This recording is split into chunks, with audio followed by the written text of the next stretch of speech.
ரணில் ஒரு திருடர், மோசடி பேர்வழி, அமைச்சர் ஹர்ஷன கடும் சாடல் என்பதாக இன்றைய தினம் தினக்குரல் பத்திரிகையினுடைய முக்கியமான செய்தியாக இடம்பெற்றிருப்பதை காலம். நேற்று தினம் பாராளுமன்ற விவாதத்தில் கலந்து கொண்ட போதே அவர் இந்த கருத்தை முன்வைத்திருக்கின்றார். முன்னாள் ஜனாதிபதி ரணில் விக்ரமசிங்க படித்தவர், சிறந்தவர் என்று புகழ்கிறார்கள்.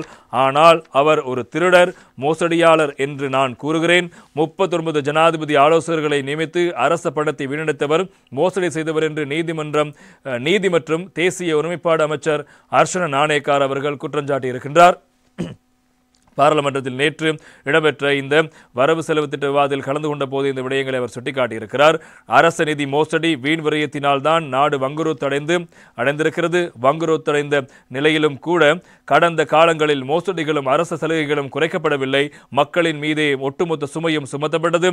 ஆட்சியாளர்கள் தமக்கும் தமது ஆதரவாளர்களுக்கும் தேவையான சலுகைகளை பெற்றுக்கொண்டு மக்கள் செலவுகளையும் தேவைகளையும் குறைத்துக் கொள்ள வேண்டும் என்று அறிவுரை கூறினார்கள். 2022 ஆண்டு கோட்டாபய ராஜபக்சே பதவி விட்டு தப்பியோடியதன் பின்னர் ரணில் விக்ரமசிங்க அதிர்ஷ்டத்தில் ஜனாதிபதியாக தெரிவு செய்யப்பட்டார். இவர் படித்தவர், சிறந்தவர் என்று புகழ்கிறார்கள். ஆனால் அவர் திருடர், மோசடியார் என்று நான் கூறுகின்றேன். ஜனாதிபதி ரணில் விக்ரமசிங்கவுக்கு 39 ஆலோசகர்கள் இருந்தார்கள். ஜனாதிபதிக்கு ஆலோசகர்கள் இருக்கலாம், அதில் பிரச்சனை ஒன்றும் இல்லை. ஏனெனில் ஜனாதிபதி அனைத்தையும் அறிய மாட்டார். ஆனால் ரணில் விக்ரமசிங்க 39 ஆலோசகர்களை வைத்திருந்தார். அந்த அளவுக்கு அவருக்கு எதுவும் தெரியாதாம். தமது நண்பர்களை மகிழ்ப்பதற்காக தற்காலிக பதவிகளை வழங்கியிருக்கிறார். அமைச்சின் செயலாளர்களுக்கான விடயதானங்களுக்கு உள்ளடங்கும் பணிகளுக்காகவே ஜனாதிபதியின் ஆலோசகர்கள் பலர் நியமிக்கப்பட்டார்கள். அவர்களுக்கு அதிக சம்பளம் வழங்கப்பட்டிருக்கிறது. ஜனாதிபதி ஆலோசகர்கள் செய்த வேலையை ஆராய்ந்து பார்த்தேன். அவர்கள் வேலை செய்வது போல் நடிக்கக்கூட இல்லை. ஆனால் வேலை செய்ததாக குறிப்பிடப்பட்டிருக்கிறது. ஆனால் அது என்னவென்று குறிப்பிடப்படவில்லை.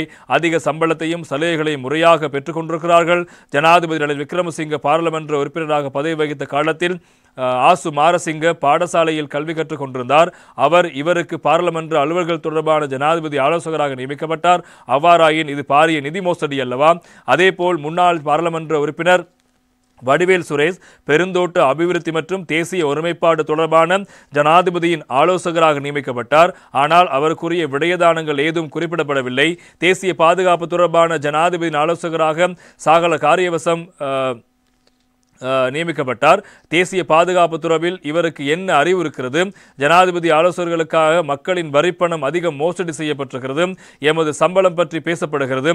சுய விருப்பத்துடன் தான் கட்சியின் பொது நிதிக்கு வழங்குகின்றோம். எனவே அந்த நிதி மக்களின் அபிவிருத்திக்காகவே பயன்படுத்தப்படும் என்பதாக நேற்று தினம் ஹர்ஷன நாணயக்கார் அவர்கள் முன்னாள் ஜனாதிபதி ரணில் விக்ரமசிங்க அவர்கள் தொடர்பாக பாராளுமன்றத்தில் கடுமையான விமர்சனங்களை முன்வைத்து உரை நிகழ்த்தி இருந்தார்.